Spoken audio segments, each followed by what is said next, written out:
Good morning class 8। আজকে দেখো আমরা কৃদন্ত প্রয়োগ পড়ব। এবার জানতে হবে কৃদন্ত প্রয়োগটা কি।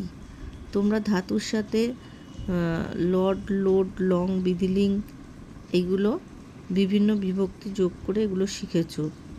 যেমন তি, তহ, অন্তি, সি, থস্থ, মি, বস, মস, এরকমভাবে প্রত্যেকটা ক্ষেত্রেই তোমরা ধাতুর সাথে এই সূত্রগুলো দিয়ে তোমরা ধাতুর রূপ গঠন করেছো। সেই রকমভাবে ধাতুর সাথে কিছু কিছু প্রত্যয় যুক্ত হয়ে কৃদন্ত পদ গঠন করে। সেই প্রত্যয়গুলো কি কি না, ত, তবতু। ত আর তবতু হচ্ছে অতীতকালে ব্যবহার করা হয়। আর তাজ, লপ এগুলো হচ্ছে অসমাপিকা ক্রিয়া বোঝাতে ব্যবহার করা হয়। আর একটা প্রত্যয় রয়েছে তুমুন, যেটা করতে, খেতে, যেতে এইরকম বোঝালে, মানে কিছুর জন্য এরকম বোঝালে, সেক্ষেত্রে কর্তা যদি একই ব্যক্তি হয়, মানে দুটো ক্রিয়ার যদি কর্তা একই হয়, তাহলে সেই ক্ষেত্রে তুমুন প্রত্যয় হবে।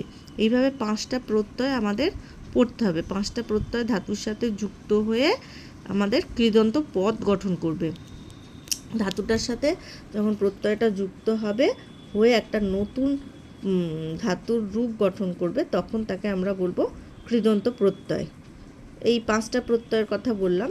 ত, তবতু হচ্ছে অতীতকাল, আর তাজ, লপ হচ্ছে অসমাপিকা ক্রিয়া, আর তুমুন হচ্ছে যেতে, করতে, খেতে এরকম বোঝালে, এটাও অসমাপিকা ক্রিয়া। এরকম বোঝাতে, জন্য বোঝাতে যদি একই কর্তা হয় দুটো ধাতুর, তাহলে সেক্ষেত্রে ওটা তুমুন প্রত্যয় হবে। এবার তোমরা এক এক করে যখন পড়বে ব্যাপারটা বুঝতে পারবে। দেখো, তাহলে আজকে আমরা 5টা প্রত্যয়ের অন্তত 2টো প্রত্যয় শিখব। যেমন দেখো, ত প্রত্যয়। ত প্রত্যয়টা কোথায় হয় বলছে যে ধাতুর পরে ত, তবতু প্রভৃতি যুক্ত হয়ে যেসব প্রত্যয় হয় তাদেরকে কৃৎ প্রত্যয় বলে, যেটা আমি বললাম। কৃৎ প্রত্যয় হচ্ছে এই যে 5টা, সাধারণত তোমাদের 5টা পাঠ্য আরও আছে, তো এই 5টা প্রত্যয় যুক্ত হয়ে কৃৎ প্রত্যয় হয়, এবং এই কৃৎ প্রত্যয়ের যুক্ত হওয়ার ফলে যে পদ গঠন করে তাকে কৃদন্ত পদ বলা হয়। যেমন দেখো, একটা উদাহরণে তোমরা বুঝবে। গম ধাতু, গম হচ্ছে ধাতু, এর সাথে তোমরা ওই তি, তহ, অন্তি এগুলো লাগিয়ে যেমন ধাতুরূপ তৈরি করতে পারো, সেরকম গম ধাতুর সাথে আমরা ত এই প্রত্যয়টা যুক্ত করে আমরা রূপ পাবো গতহ। গতহ মানে হচ্ছে গিয়েছিল, এটা অতীতকাল। গম ধাতুর ত, কয় তয় এটা, তাহলে গম ধাতুর ত করলে হয় গতহ। আবার স্থা ধাতুর ত করলে হয় স্থিতহ, মানে ছিল বা থাকতো। জন ধাতুর ত, জাতহ মানে জন্মেছিলেন। এগুলো সবই কিন্তু অতীতকাল। ত এবং তবতু এই দুটো প্রত্যয় অতীতকালে আমরা ব্যবহার করব। দৃশ ধাতুর ত, দৃষ্ট মানে দেখেছিল। পুজ ধাতুর ত, পূজিত পূজা পেয়েছিল বা পূজিত হয়েছিল। নি ধাতুর ত, নীত মানে আনা হয়েছিল। তারপরে রয়েছে দেখো বচ। বচ ধাতুর অর্থ হচ্ছে কথা বলা, তাহলে বচ ধাতুর ত করে হয় উক্ত মানে যেটা বলা হয়েছে। হন ধাতুর ত, হত মানে যেটা, যাকে মারা হয়েছে। হত যাকে মারা হয়েছে নয়, ক্রিয়াটাকে বোঝাচ্ছে, হত। সেব ধাতুর ত, সেবিত মানে সেবা করা হয়েছে। এইভাবে তোমাদেরকে এই প্রত্যয়গুলো পড়তে হবে। এটা হচ্ছে ত প্রত্যয়। ত প্রত্যয়ে শুধু মানে ত প্রত্যয় বানানটা হচ্ছে কয় তয়ে, আর তোমার শুধু ধাতুর সাথে যুক্ত হবে ত, কটা লোপ পাবে, কটা থাকবে না। তাহলে গম ধাতুর ত আমরা যদি বসাই তাহলে হবে গত, ওখানে কটা চলে যাচ্ছে।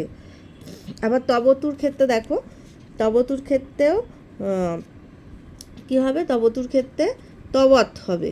তবতু মানে এখানে কয় তয়ে বাক্যে প্রয়োগ করে কিছু তপ্রত্যন্ত। আচ্ছা, এগুলো এবার তোমরা যেগুলো পড়লে তপ্রত্যয়টা, সেটা আবার বাক্যে দেখানো হচ্ছে। দেখো, বালক গৃহঙ্গত মানে বালকটি বাড়ি গিয়েছিল। তেন ধনং প্রাপ্তম তার দ্বারা অর্থ প্রাপ্ত হয়েছিল, সবই কিন্তু অতীতকাল। বৃদ্ধ নীরবং স্থিতঃ বৃদ্ধ নীরব ছিলেন। তারপরে হচ্ছে ভিক্ষুক গ্রামং চলিত ভিক্ষুকটি গ্রামে যাচ্ছিলেন, সবই কিন্তু অতীতকাল। শিশুনা চন্দ্র দৃষ্ট শিশুর দ্বারা চাঁদ দেখা হচ্ছিল। এই ত প্রত্যয়গুলোই তোমাদের কিন্তু আবার বাক্যে প্রয়োগ হচ্ছে। তো তোমরা পরীক্ষার জন্য কিন্তু তোমাদের এই বাক্যগুলো করতে হবে না, তোমরা জাস্ট এগুলো পড়ে অর্থ জেনে রাখবে। তোমরা শুধু কিভাবে রূপটা গঠন হচ্ছে অর্থাৎ প্রকৃতি প্রত্যয় নির্ণয় করো। আমি যদি ধরো দিই যে দৃষ্ট, এটা কিভাবে হয়েছে, তাহলে তোমাকে লিখতে হবে দৃশ ধাতু, দেখা, দৃশ যুক্ত ত করে হচ্ছে দৃষ্ট, এভাবে করতে হবে। ব্যাধেন মৃগ হত, ব্যাধের দ্বারা মৃগটি হত হয়েছিল। তেন ইদম উক্তম, তার দ্বারা এটা উক্ত হয়েছিল, সবই কিন্তু দেখো অতীতকাল। তস্য কার্যেন অহং প্রীত, তার কার্যের দ্বারা বা কাজের দ্বারা আমি প্রীত হয়েছি, খুশি হয়েছি। বিদ্বান সর্বেষাং পূজিতঃ, বিদ্বান ব্যক্তি যিনি পণ্ডিত তিনি সকল স্থানে, সর্বেষাং মানে সকল জায়গায় বা সকল স্থানে পূজিত হন। মম পিতা দেশান্তরং প্রস্থিতঃ, আমার পিতা বা বাবা অন্য দেশে, দেশান্তরং মানে হচ্ছে অন্য দেশে, প্রস্থিত মানে গিয়েছিলেন।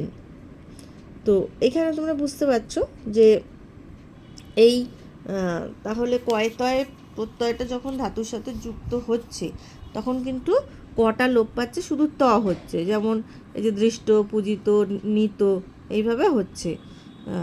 এই বাক্যগুলো তোমরা খালি পড়ে অর্থটা জেনে রাখবে। তোমরা মেনলি তৈরি করবে এই কোন ধাতুর সাথে কোন প্রত্যয় যুক্ত হয়ে কী রূপ হচ্ছে। যেমন এই যে ব্লু ব্লু অক্ষরের যে লেখাগুলো সেগুলো ভালো করে লিখে লিখে অভ্যাস করবে। তাহলে এখানে দেখো কি বলছে, অতীতকালে ধাতুর পরে লং বিভক্তি যুক্ত করে সংস্কৃতে ভাব প্রকাশ করা হয়। তোমরা তো লং শিখেছো, যেমন অগচ্ছত, অগচ্ছতাম, অগচ্ছন, এগুলো লং বিভক্তি যোগ করে। আবার সেরকমভাবে এই ততবতু প্রত্যয়টাও যোগ হয়ে এখানে অতীতকাল হয়। অকর্মক গমনার্থক ধাতুর পর কর্তৃবাচ্য ও সকর্মক ধাতুর কর্মবাচ্যে এবং অকর্মক ধাতুর ভাববাচ্যে ত প্রত্যয় হয়। এবার এখানে বলে দিল যে ত প্রত্যয়টা কোথায় কোথায় হয়। একটা হচ্ছে তোমার অকর্মক ধাতুর ক্ষেত্রে, মানে যে ধাতুগুলোর কর্ম থাকে না সেক্ষেত্রে হয়।